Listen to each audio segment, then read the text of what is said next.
Supersport 600s. Yeah, all lined up now, just getting off on the warm-up lap now for the first 600 Supersport race. And I tell you, Daz, I'm really looking forward to this race because it's such a good class and it has taken place of the 250 production class. You remember how competitive that used to be? Well, you wait until you see this lot. Yeah, I'm looking forward to it, Baz. We'll check how they're going to line up on the grid because there's an interesting setup here as well. And, of course, the first official race here at Eastern Creek for these new class of bikes. So let's have a look at the grid now, how they line up. Yeah, Number two, Damon Buckmaster Barry, he's got pole.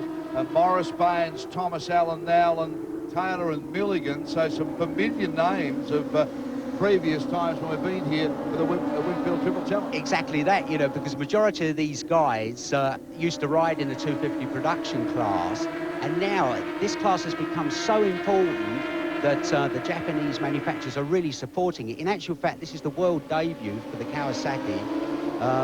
It's carrying on with the grid. There's Paul Young, Ferguson, Brenton, Goodchild, Archer, Arnold, Schapper and Willis. That's 4 rows of the grid. 5th row is Kane, Mills, Fisher, Osborne. 6th row, Goffett, Hill, Munyard and Pullen. And the last 2 on the back row of the grid, Orchard and Oxford. All right, lining up now. We won't be too long away from a start. 3.93 kilometres. And of course, the race distance, 31.44 kilometres. 8 laps of Eastern Creek. Cloudy conditions, pretty well ideal for racing at the moment. Just a slight breeze. Let's hope the clouds don't produce any rain. We've had enough of that in Sydney over the last week. And hi to all the farmers out there. We think of you. You've either got dry paddocks or you're underwater. Ooh, pretty even. Wheels off the ground there. That's Buckmaster, the guy closest to you, number 2. Did he get it? Yes, he did. Gee, that was a good line. He was moved over on the grid too, Barry, from the other side by the starters. Look at this as they pour through. Yeah, he was. In actual fact, Buckmaster lined up on the left-hand side of the circuit because maybe he thought that was the best side. But anyhow, from where he was, he didn't do a bad job at the start. Brian Morris sits in behind Damon Buckmaster. There they are there. Buckmaster really has the Kawasaki cranked up and going. He pulled up on the wrong side of the grid. They moved him over, and he took it from there.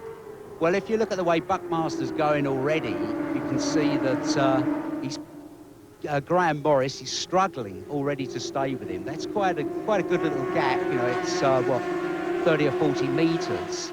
Graham Morris has won this championship a couple of times before, so he's no slouch, you know. And if Buckmaster can pull out that distance in half a lap, I'll be very, very surprised if Graham Morris can stay with him. So Morris now tailing up Buckmaster as they come down to the area here where under brakes you can do a little bit of slipping up on the inside if you're close enough, but of course Morris is not close enough this stage. He does seem to close up a little bit there. That's pretty healthy. So maybe this race will develop as we go. It's only early stages yet. We're not through lap 1, but these two already are making quite a substantial gap on the rest of the pack. Yeah, you see there, leader Buckmaster. He's one of the bright, shining young stars. Right, now there we are now. There's the rest of the pack coming back. That's Freddie Baines in 3rd place. And they've been coming up and giving him a little bit of a hard time. So there's Baines there. He's in 3rd place. And Dean Thomas sits in behind him. 25 was Warwick Nowlan. And yeah, Warwick, as you know, well, you probably remember, oh, this is looking good. Warwick Nolan, he used to ride the 250 production class. Freddie Baines did a whole season last year in Europe in the European 600cc Championship. So if anybody knows anything about 600 racing, it should be Freddie Baines. So it's a good scrap there. This is for 3rd, 4th and 5th. Freddie Baines holding out Nowlan. Nowlan really gets about as close as you're going to get to him without giving him a real hard time. And goes up underneath him. Ooh, beautiful nice move there. move. Look at Nowlan. He just tucked up underneath Baines there with some nice riding, and Baines comes back too. Has another go, but no, Nowlan closes the door. Now, this is what the whole lot of it is usually like, this close, you know, but as I say, I think it's just because some of the guys have got new bikes, and then until everybody gets settled down and knows about the equipment, the first race is bound to start. Whoa! Yeah, Baines, gee whiz, he's having a big go around here, is he?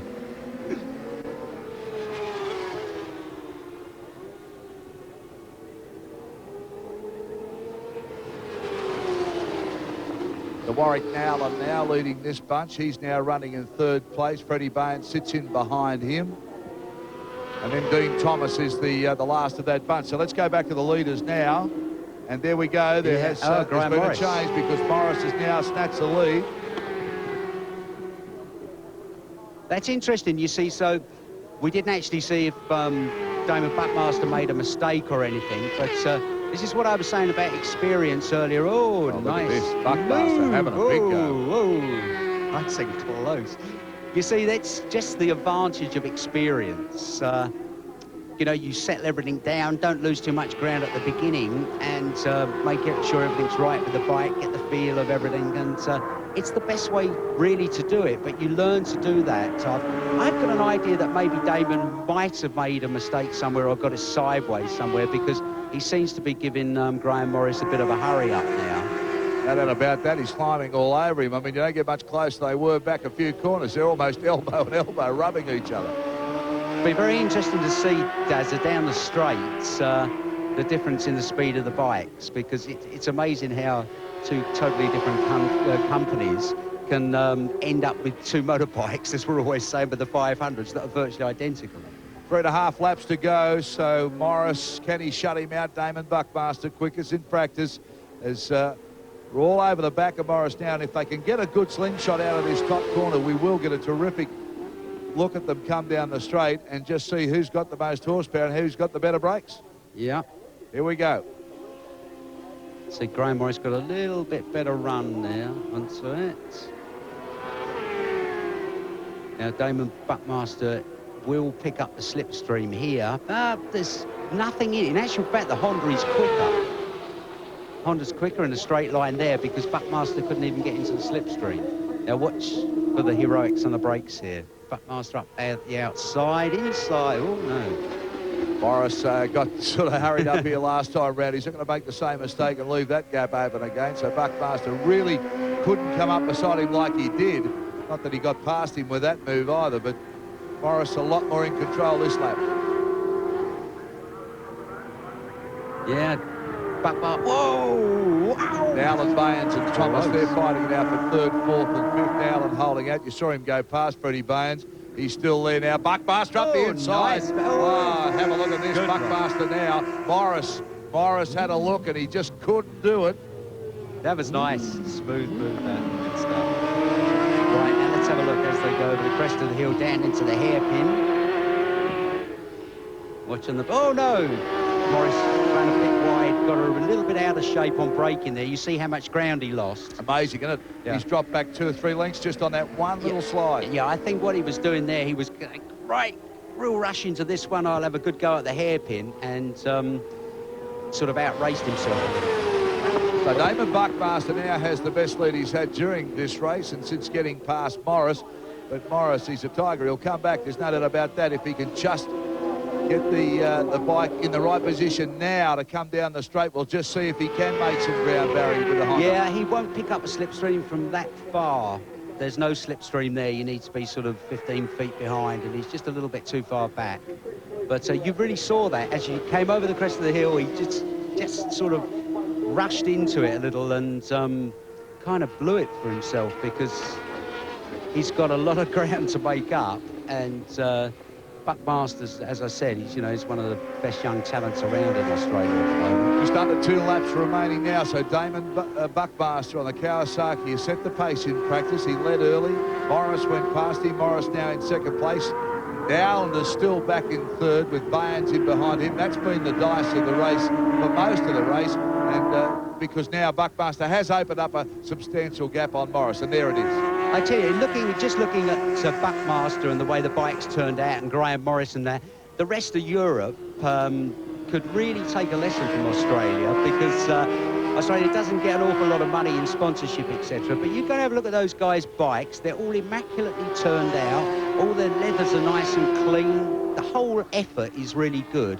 And I think Australia can be really proud of that. When it comes around to Grand Prix time and, all the team managers, etc., go and have a look at them, they're not looking at old heaps of junk. Their vans, their trucks are old heaps of junk, if you like, because they put everything into their racing. And that's what makes them so hungry. I think that's been the case in Australia in most classes of racing, though. I think because we've had to do it tough over here for so many years with the sponsorship, particularly in the lower classes, that their machines have always been turned out for whatever sponsorship they get to make sure it gets the best coverage. Well, they do. They work very hard on it, and it's good, as I say. You know, a lot of people from Europe could take a leaf out of their book.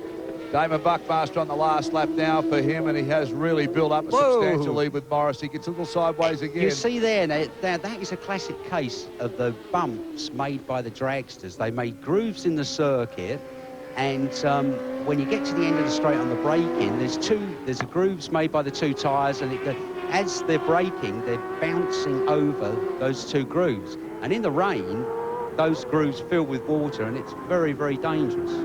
No doubt about that, Barry, and well, there's some talk of $75 million worth of extensions. Whether that's going to ease that problem, who knows? Anyway, more of that later, because now Damon Buckmaster has another little look, and he's got this race well and truly in control. He had to fight for it, though. It wasn't handed to him. It was intriguing. I would have thought, by the way that Damon's called out now, that he might have made a little faux pas somewhere, and because now he really looks totally in control. Yeah, really smooth on the bike, Buckmaster. Just see what I mean? it. Look how nice it looks. Nice. Yeah, beautifully turned out. Congratulations to Kawasaki. Also, Honda, Morris's bike, a picture to the nice colour scheme of blue and yellow. He really gave him a run early, but whether the tyres slightly went off because of how hard he tried earlier, we'll have to ask later. But he certainly has dropped back 4 or 5 lengths. I know what you mean, Des. Yeah, well, I sort of do too, I think. Good win, good old Damon. So Damon Buckmaster now comes across the strip and gets the checkered flag. Morris is second now, and look at the dice here. This is a terrific battle going on between Nowlan and Thomas. Thomas trying everything he can, comes up inside him. Oh, that's going to be close. That's going to be close. Yeah, it was Nowlan's. Wow, that is a close one. Thomas really with a big lunge right on the line, and he had to go. And whether we got it, we don't know. We'll have a look at the replay on that. Look at this, look at this, look. Whoa, out the slipstream. Good timing. See, now watch the white line at the bottom of the frame. Just look at that. Doesn't come much closer, does it?